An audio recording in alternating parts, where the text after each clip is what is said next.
Tuesday's Democratic debate was a big letdown, especially after last week's excitement, so most viewers tuned in hoping to see round 2 of Michael Bloomberg versus everybody else, but instead it was almost impossible to understand what anybody was saying because none of them would shut up. Let's talk about it. Can I say something? Look, first of all, Let me go.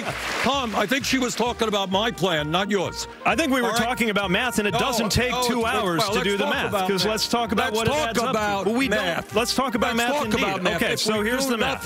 No, here's the math. Excuse me, can I respond to the doing nothing is what will happen. Senator Sanders, you were allowed a quick response, and we would like to allow the other candidate. Moderator, guys. Sanders. And it was out of control. And as a viewer, Yeah, you can't hear when people are talking. You just can't. Yeah, I think it was a difficult and chaotic and frustrating debate, which is about where we are in terms of the Democratic primary process to begin with. So if you're coming in, it was a decent entry point to the way the contest is going at this point. Wow, I happen to agree. I guess like a broken clock, CNN is occasionally right. Michael Bloomberg proved that despite having $60 billion, he still couldn't hire someone to write him a funny joke, hoping to laugh off his embarrassing performance at the last debate. I'm surprised they show up because I would have thought after I did such a good job in beating them last week that they'd be a little bit afraid to do that. Equally sad was Joe Biden in South Carolina earlier this week, just days before the primary there, saying that he was campaigning for Senate. My name's Joe Biden. I'm a Democratic candidate for the United States Senate. Look me over. If you like what you see, help out. If not, vote for the other guy. Give me a look, though, okay?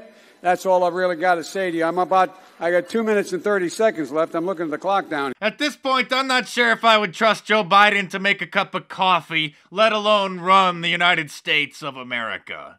One of the biggest surprises was Tom Steyer, who immediately began trending on Twitter once the debate started.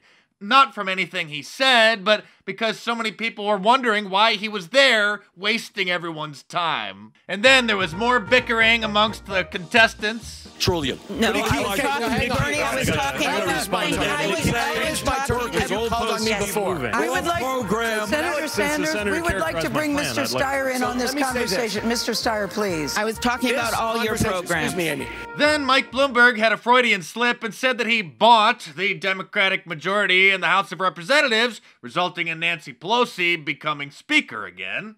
All of the new Democrats that came in and put Nancy Pelosi in charge and gave the Congress the ability to control this president, I got them. I bought them. I got them. I helped get them elected. And since South Carolina has a significant African-American population, there was plenty of pandering for the black vote since their primary is on Saturday. You know, there was a lot of pandering, and we can call it pandering. And I come to this with some humility because I'm conscious of the fact that there's 7 white people on this stage talking about racial justice. If I were black, my success would have been a lot harder to achieve.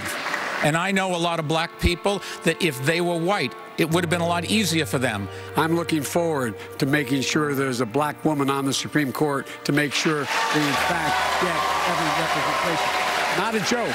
Not a joke. I pushed very hard for that.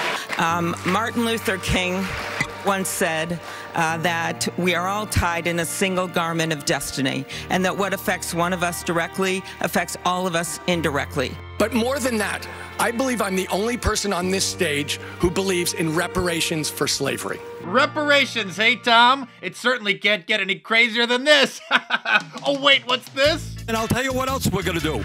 We're going to provide help to the African-American, Latino, Native American community to start businesses to sell legal marijuana rather than let a few corporations control the legalized marijuana market. Poor old Joe can't believe what he's hearing. Sorry, Joe, but I think Bernie just secured the black vote. Elizabeth Warren deserves an A for effort, however, because she wants to get rid of tests.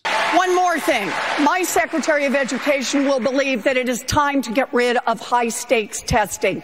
We need to support our children. And then there was more unintelligible bickering. It's to a living wage. Do we think building the millions of units of affordable housing that we need? Do we think raising taxes on billionaires? Mr. Vice President, I was mentioned in this. I'd like to respond. Go ahead, Senator. He called me out by name. I know how you cut me off all all the time, but I'm not going to be quiet anymore, okay? All of the candidates had a very weak performance, and if you were to ask me who won, I would have to say, without a doubt, it was President Trump. And to celebrate, I'm releasing my new limited edition MAGA Country shirt, which is made from a special red reflective foil paint. This picture doesn't do it any justice. If you've seen the other designs with the silver and the gold foil, it's the same style, so it shines in the light and it looks 10 times better when you see it in person. I love this design because it looks like an ordinary map of the United States, unless you look closely and then you realize it's MAGA country. It's only available through Sunday, so get your orders in now at markdice.com or click the link in the description below. And like all of my designs, it is available in a t-shirt, long sleeve, and a hoodie, and a whole bunch of different colors as well. So head on over to markdice.com or click the link in the description below and check them out.